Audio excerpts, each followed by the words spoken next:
Welcome to this episode of Teacher Transition. Today we have with us one of my dear friends, Becca Pike. Becca, thanks so much for being on with us. Oh, thanks for having me.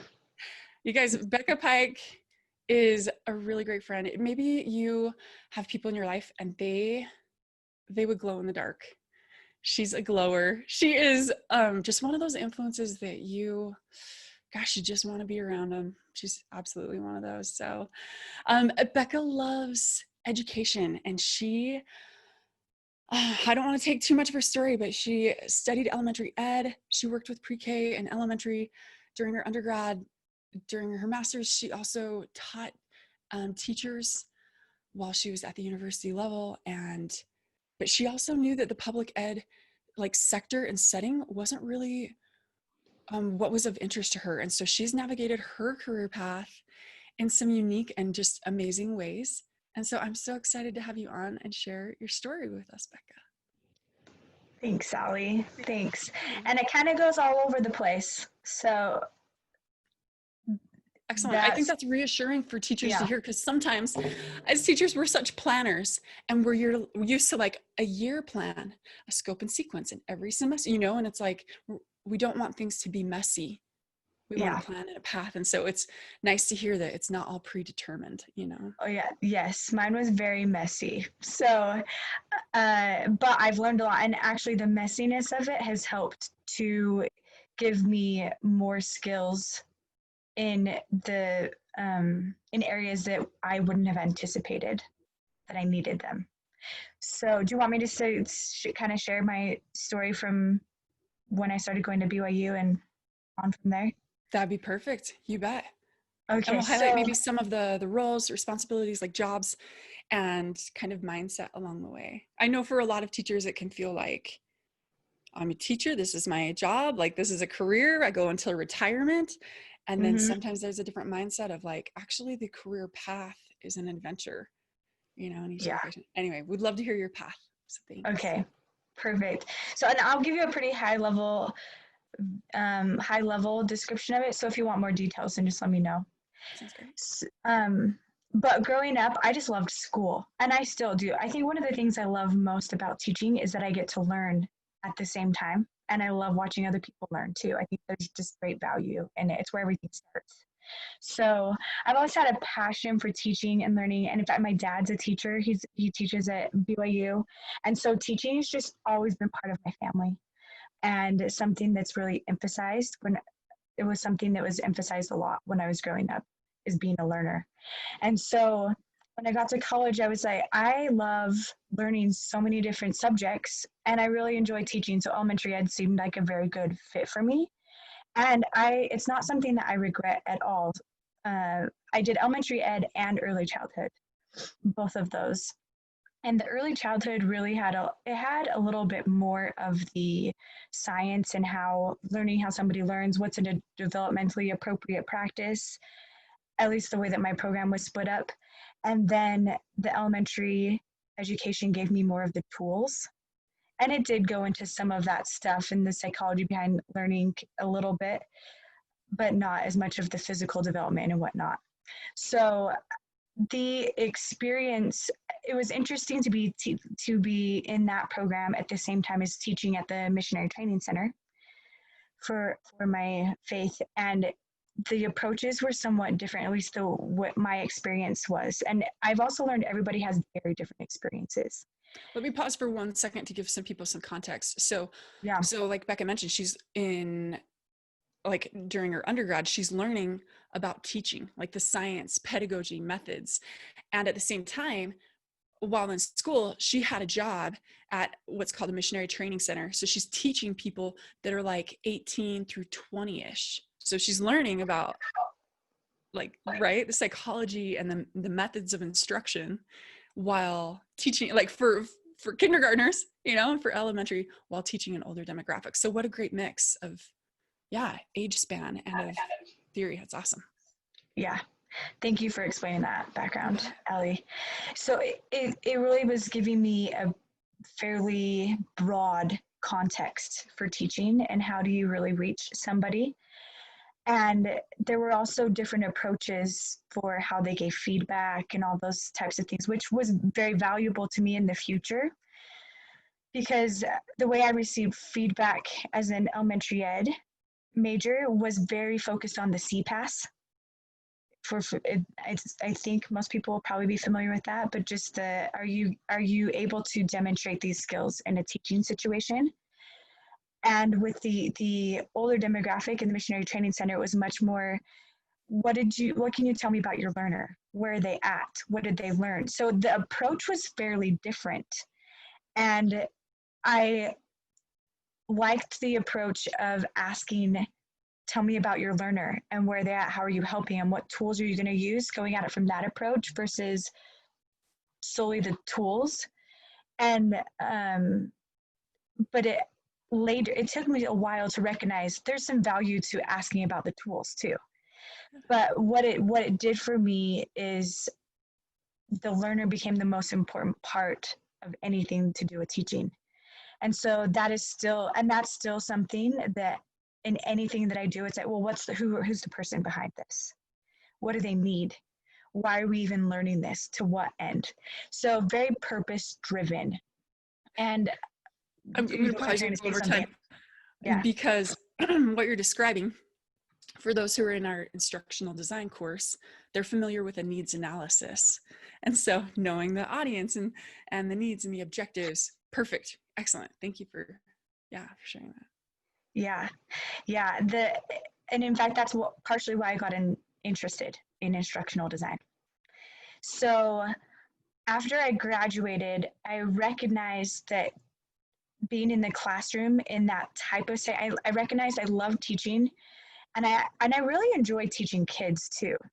There's different joys for every single age group for me, but there's a lot of, I'm going to call it magic for teaching kids, because it's just so exciting to them, and you can do things that are very creative and they'll just eat it up. Right. So there's a lot of really fun aspects of that. And to be truthful, sometimes I do miss things like that. And I bring it out in different things. Like I have a book club with my nieces and we Skype because they live in all different places. So I find ways to still meet that need, but it's not in a professional setting. So I think that's something that I've also learned is you don't have to do it all in what you would traditionally say is the avenue you should go. So that's something that's really helped me. But after I graduated, I recognized I needed to be in a little bit of a different setting, but I had no idea what that would be. And because I felt so passionate about teaching, it was hard for me to step away from that. And so I graduated in April, and I spent this summer trying to figure out what I was going to do. And I applied to lots of different jobs. And a lot of those jobs are the ones that I decided, I don't think this is what I want to do. But it was very informative. I feel like I went out into this world of, oh my goodness, there's so many jobs in the world. And what skills do I have? I had to look at things like, do you know what? Teaching people, being a financial planner, things like that, is actually teaching people, but it's very niche specific. And in fact, that's one of the jobs that I got, was to teach people about how to budget and all these. I can't even remember the company that it was with. But after I got the job, I looked at it and I was like, this isn't actually what I want to teach people. Yeah. And so that was one of them. Yeah. And it's, ironically, it's some content that I think is very interesting and that came back again later, which you'll hear, but it wasn't really what I was feeling like. This is what I want to spend my day in and day out doing.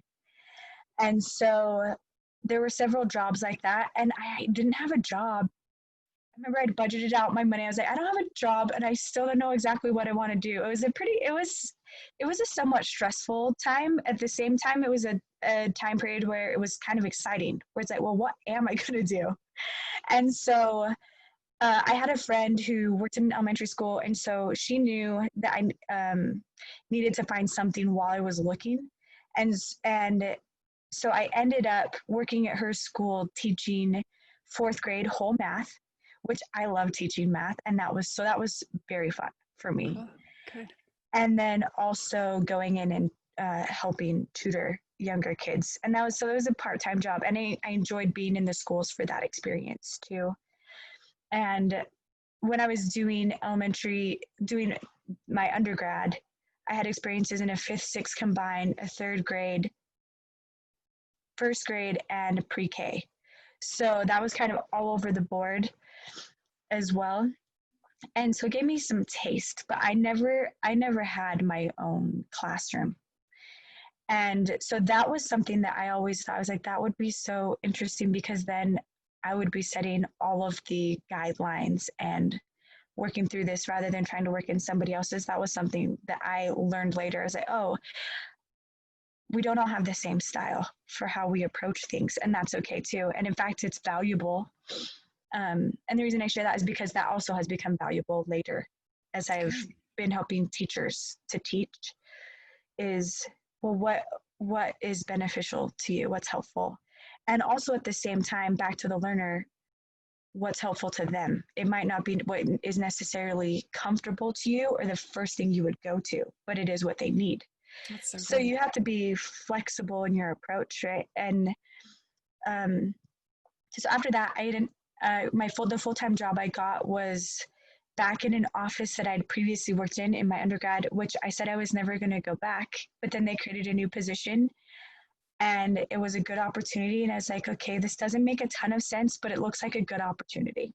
And I just have to let you know, because we're streaming this live to our course members, some of them are commenting with like, oh, I love that the messiness, I love that Becca said the messiness was helpful, right? Because when we're the one personally experiencing it, it could be like, I remember thinking, I know my life has a purpose, but like, what the heck is it? You know what I mean? Like, and I'm so used to having a plan and a place to contribute and having things like make sense, but it was so messy for me. So I love that you're sharing the messiness, because that's the reality of transitioning oftentimes. Yes, it was very messy. It really was. And to be honest, it was kind of like this for me, even emotionally and cognitively. I trying to figure it all out. But again, it was very valuable. So I'm glad that's good to hear for some people, because it's helpful. So for our audience out there, if you feel like you're going crazy and if you feel like you're going up and down, like emotionally and like whatever, just know you're in a safe place here. We can totally relate, and it's part of the path, and it's okay to acknowledge it and kind of embrace it, and it is part of the path. But I do feel like the up and downs, like eventually it's an upward, trajectory. Just Totally. keep going forward, kind of lean into it, right? So yeah, well, and the more that you go through the mess and see that there was value in it, the more willing it made me to continue making changes. right. Because, for instance, so I didn't anticipate to work back in this office, and I was an administrative assistant and also in charge of special projects and academic petitions. And this gave me also a lot of insight into students' lives outside of academia, which really does matter when you're teaching them too. Because a lot of times your students can look like there's different demographics and that there could be this one size fits all, but you get into their personal lives and it's never the case. So many details. And it really helped me to gain this perspective of what principles am I living by when I treat and how I treat people. And then when I have to make decisions that are more administrative in nature, what am I basing these things off of? Guiding principles. And that's great. Yeah, and doing research and getting familiar with how to create new programs or in this case it was new processes and things like that, but based on research. And this is where I had a boss so a lot of this also is, I am so grateful for people who helped me through this, that could see things that I didn't and that had a vision that I didn't.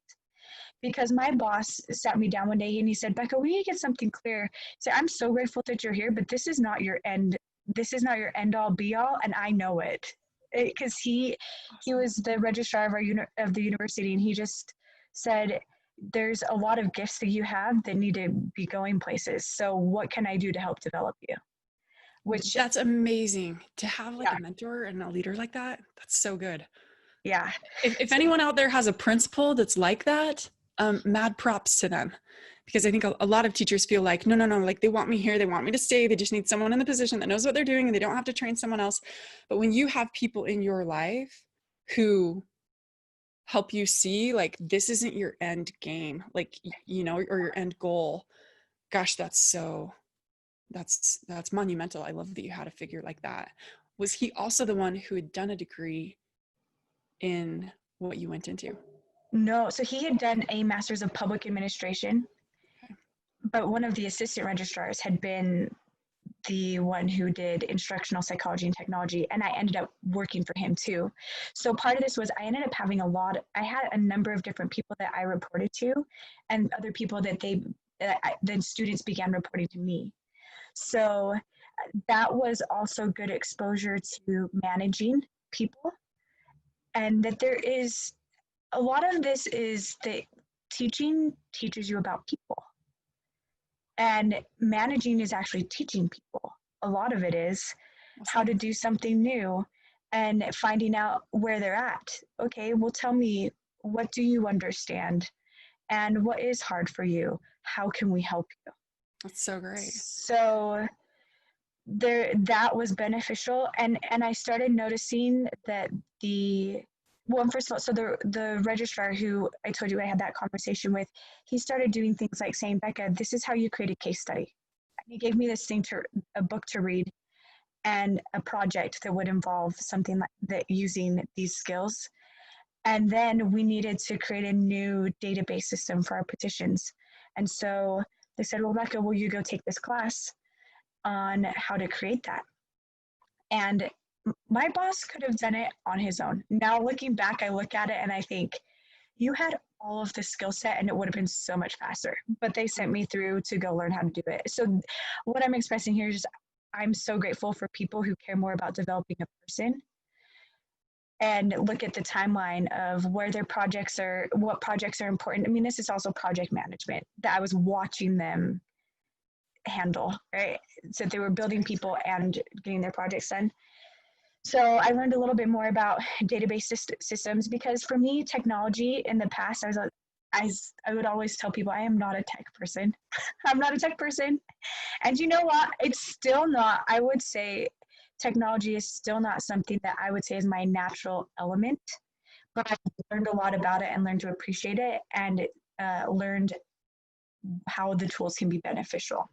So Awesome. for me, I've learned what drives me is, well, what's the purpose and how are we going to get there? Okay, what tools do we have? And then coming at it from that approach rather than just learning a tool, That's great. that's not as motivating to me. And some people Yeah. love that part, but that's me, right?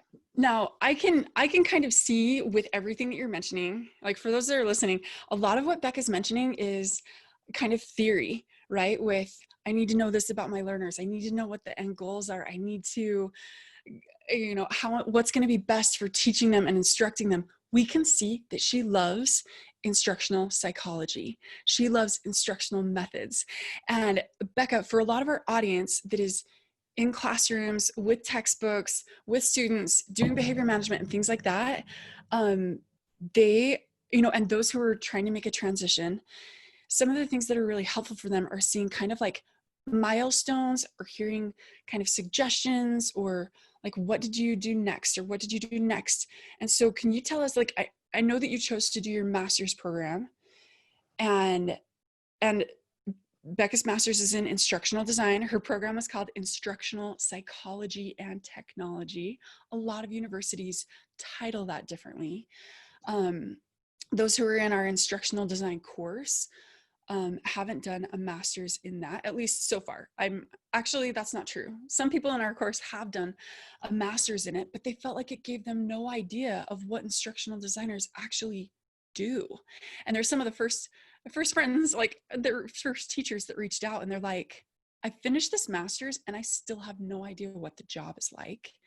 So could you share with us like anything you want about the master's program, and then For the teachers out there who are listening, can you tell them a little bit? I know you had multiple jobs after that doing instructional design stuff. Mm-hmm. But yeah, for a lot of teachers considering a transition, they're like they get some of the instructional methods right. They've studied it and they totally relate with everything you're saying about loving that. Can you kind of take them on a tour of, like, if we make it really practical of breaking it down to kind of jobs, roles?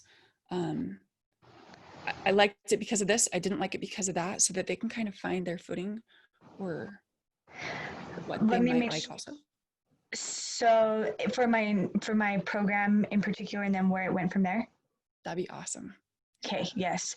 Thanks for guiding me, because I tell you a high level view and then I dig deep. I think of these people and experiences. So I appreciate that.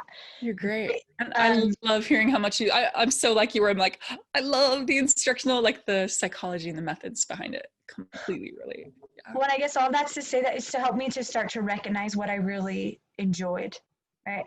So from all of that and seeing people who had this skill set from instructional psychology and technology, that's when I decided this may be a program that I could do. And in fact, with the messiness, I was also trying to study for the GMAT. Well, not trying, I was studying for the GMAT at the same time, because I thought about doing the MPA or MBA program too. And but it was always in the teaching side of things. So I didn't know. And some people do go that route and so get into teaching in the corporate setting, but I wasn't sure what route to take.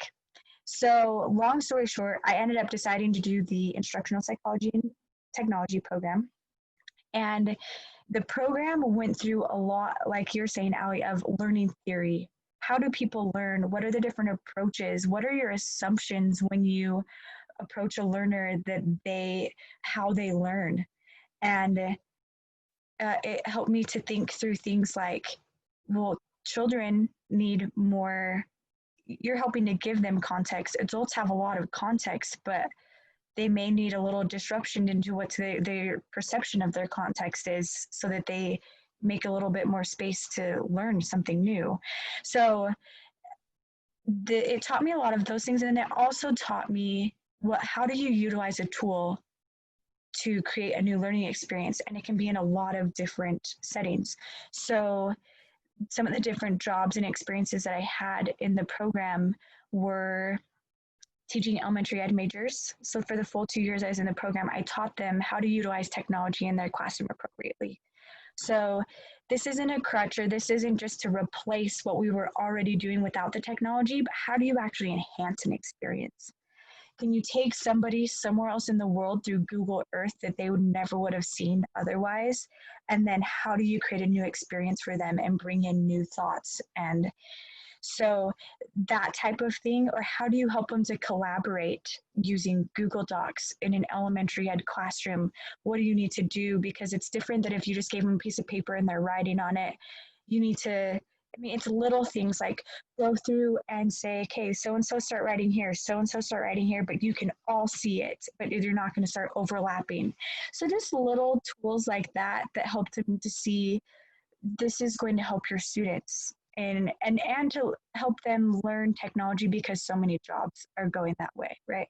I love all of So that, strategies, tools, and I love seeing how many are being used in classroom settings now. So excited. yeah, well, and use more effectively too, right? Because there are, and using something as a replacement isn't bad, but if you can get to a place where you can actually enhance the education past just we could do without it, then that's exciting. So true. So So you did that during your undergrad. Can you uh-huh. tell people, because I know like so many people in our audience are just like, well, what about like jobs? Because they're like, I need an income. Some people are like, I really want to have benefits, like, can you tell us Yes. about, like, after graduating, how did your degree in instructional design translate into opportunities? Yeah. Well, so let me say a couple of the other experiences I had in my program that will Oh, led to please. those opportunities too. Yes. Thank you. They so there were other jobs we did. One of them, we worked with Deseret Digital Media and helped them learn how they could expand this boot camp that they'd been doing in person to an online platform, so they could teach people about marketing.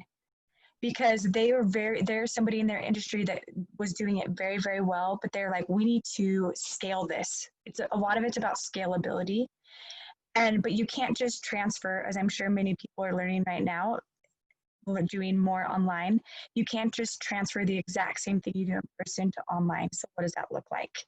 So a lot of it gets into even a little bit of UX design.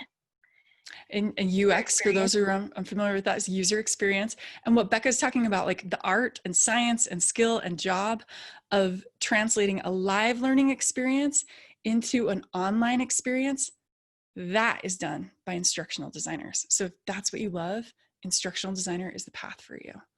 Yeah. Well, but the interesting thing is, so there was that, but then I had experience designing instruction back at the Missionary Training Center. And we designed instruction both for online and for in the classroom. So you can do both. And a lot of it was, how do you work with a stakeholder? What is their end goal? And what kinds of questions do you need to ask? So when you talk about a needs analysis, that was very important to finding out what they actually wanted, because you could spend a lot of time creating something that in the end they're like, this isn't accomplishing our goal at all. Yeah, what's the right? business goal? Like, what are the overarching goals? And again, those in our instructional design course are familiar with that and with a needs analysis, and they need to ask Yeah. things like that. So yeah, excellent. And something that I was passionate about, and this is what I did my project with, that we don't often think about instructional design with, was museum spaces. So my project was creating a children's literature exhibit for parents and their kids to get them into stories and create transformative learning experiences. But it's a very hands-off thing. So we would do a lot of observations and then questioning after they went through the experience, because that type of design is, okay, well, how do you design a space to create learning even when you're not there to facilitate it? Yeah. So there's so many ways that you can design learning. And that's what's exciting about design, is there's a lot of platforms you can work from. Excellent. And I love So that example that you shared too, because I know some people in our core, in the instructional design course, are interested in nonprofit, yes, and so museums, libraries, all the yes. resources in a community, people need to learn how to use them and access them and make the most of them. And those resources don't have enough money Mm-hmm. for live training all the time. So Yeah. making it accessible, being able to scale it, it's a huge blessing to them. So yeah. And nonprofits is actually one of the things that got me into instructional design, because I noticed that there was a need for that space nonprofits need to be teaching people all the time, and that's how they make things sustainable.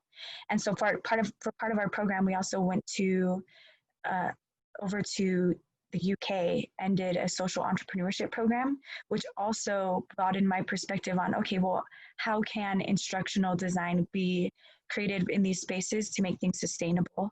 And does it necessarily have to be with a nonprofit to be impactful? So there's just a whole world of so many different avenues that you can go down to get to the same place, is what I'm trying to illustrate. So one of the jobs that I got that I didn't take because of just life circumstances, and I still think this would be so fun, was to help create learning for dentists and other doctors who are part of the American Cleft Palate Association.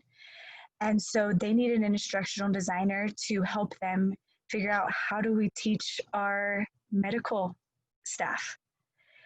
And how do you use webinars appropriately? And how do we put this into a learning management system? Or is that the way that we even go? It was starting from ground zero. So that was one of the other jobs.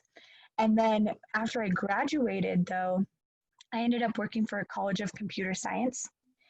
And they were trying to create an online program for a new demographic, essentially. It's one of the spaces where there's a lot of need, and there isn't enough people that have the educational background to actually do the job, to fill the number of jobs there is.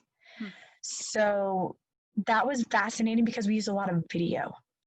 So I worked a lot with, and in my program too, I took one programming class because I knew I wanted to be able to, I didn't want to be a programmer, but I wanted to communicate with people on the back end. And And that's really important. and there are people in our instructional design course, and computer science is their background. Can you remind me, was that at Newmont? What was the company that you were Yes. working for? Mm-hmm. Okay, it was Newmont, and it was designing courses. No, it was actually the video work, right? Because I remember talking with you back then, and you were doing just a lot. It was part of your Well, role related with video creation. so I did more consulting with Okay. and helping in the class, like in the, how do you say this, when we were filming things. I was there and I was asking them questions, and I'd work with them on their scripts and help them figure out, okay, well, how are you going to say this, and where do we need to put in visual aids, and where do we just want to be focused on your face, and let's not actually have a lot happening in the background because we want them focused here. So I worked really closely with the person who was making all of the videos, so she had the technical expertise, and I was bringing in the how do you make it conducive to learning, and how long should these videos be. So that's a lot of what we worked with the teachers too, is you can't stand up there and give a 20-minute lecture. Give us a 5-minute snippet. Okay, now give us another 5-minute snippet. And then from those snippets, a lot of what I was doing after that was going through and putting it into a learning management system. What content needs to surround this video, then what questions, and then how does it fit in with the assignments they're going to give, and how are we grading that, and how are we making it scalable, but how do we make sure they really know what's happening. So I designed courses like that, but then I also designed things like an ethics course, and back to that financial side, a personal finance class. And in that one, I helped to run the back end of things. And that teacher knew I loved teaching, so he would let me teach that class with him sometimes. And then they found out there, and I'd done this at the Missionary Training Center as well. They found out that I love to train teachers. And so then I began going in and observing their teachers. And sorry, I'm getting a call here. I went and observed the teachers and then gave them feedback for in the classroom. So we talk about what types of questions do you want to ask your students, and do you really understand where they're coming from? And over here, these guys were really engaged, but did you notice over here that they weren't as engaged? What are some things that you think you could do? So I would go in and give them feedback for stuff like that. So great. I love like the practicality of the things that you're sharing, because even yesterday, some teachers in our instructional design course were like, okay, like here's like these ideas with videos and things, you know, and some videos that they've worked on creating. But, you know, I tried to explain, I was like, you're doing a great job just by doing this, but no, as an instructional designer at a lot of companies, like they're going to have video people and the tech people and those that do the graphic design, so that you, similar to what you just described, you are like the expert of how people learn effectively. And so you tell and direct your team in, I need visuals of this. I need questions like this. I want them to appear on the screen like that. I want to assess my audience like this. Teachers so oftentimes feel undervalued because of their ability to educate, their ability to help people comprehend, because they don't know what other settings it can fit in. Instructional design like needs that. When people go through boring trainings or through, you know, if it's a live training or an online learning piece and it's like, oh, this didn't help. Anyway, the practicality of what you just described. And I love that you got to like observe the trainers and the teachers and things like that. So helpful. Well, and what gets tricky too, as far as where the rubber hits the road, is after you leave your program, you have all of this theoretical knowledge, and then applying it. And sometimes people turn off as soon as you start talking theory. So you have to learn how to put it into layman's terms and give examples that they're going to relate with, because a lot of people feel like, well, I can just stand up and I can teach this. Why do I need to be trained in it? But then as soon as they start getting feedback, they start realizing, oh, there's things. And obviously, there are a lot of people that are intuitively very good teachers. And I think we could all think of people like that. But it's usually because they've seen it in action. People who haven't experienced really effective teaching have a very hard time replicating. It's something that they've never seen. So there's things, again, it's coming at it from an intentional way. I think that's one of the biggest things that the program did for me. And because I asked one of my teachers about this too, and he really drove home the point of, Becca, being in this program, there are people that can do it, but this is going to help you be intentional about it. So you're not just going to stumble on something like, oh, I'm so glad that worked well. It's, I know what works here, or I at least have some ideas of where to start. And then we can, and a lot of it is about iterating. So we did a lot of rapid prototyping. Try something in a very simple way, see if it works. And if it does, build on it and make it a little bit more complex. And then you can keep building. So get messy. You have to get messy with design. Excellent. I know that after we wrap up like your story, we're going to be talking with the people in our course and taking questions from them about some of the practical things. But can you tell us about like your next steps? So you first did instructional design and then you went into training. How did that come about? What do you do as a trainer? What do you like about it? And can you help our audience identify, if you like X, Y, and Z, instructional design is the path for you. Or if you like A, B, and C, becoming a trainer is the path for you. And how do you get a job in each of those areas? Good question. So I recognized that when I was doing instructional design at Newmont, I really missed teaching. And I had an outlet. So back to the not traditional, I was teaching an institute class for my church. So it would be anywhere from like 50 to 100 people in that class. And so that was filling that need for me. But I recognize this is something that I still really love. And the further I get away from opportunities to teach, the more I kind of felt like my design was being impacted. And so I kept thinking and this is again for me, because I know everybody doesn't work this way, but I kept thinking if there was a place where I could both teach and design, that would be my ideal. And so I had a friend who was aware that I was looking for some things like this.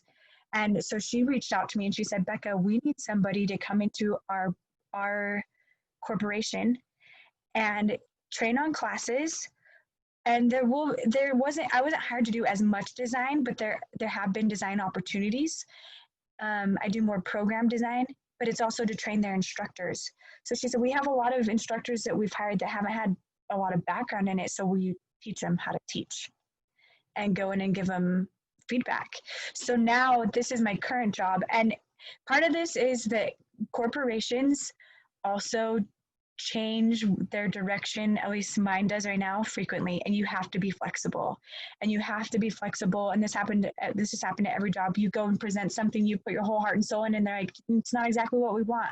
What about these things? But it's valuable because it gives you something to work from, and then you just make it better. Right? So you have to just let go and be flexible. And so currently, I know I have a lot of time left.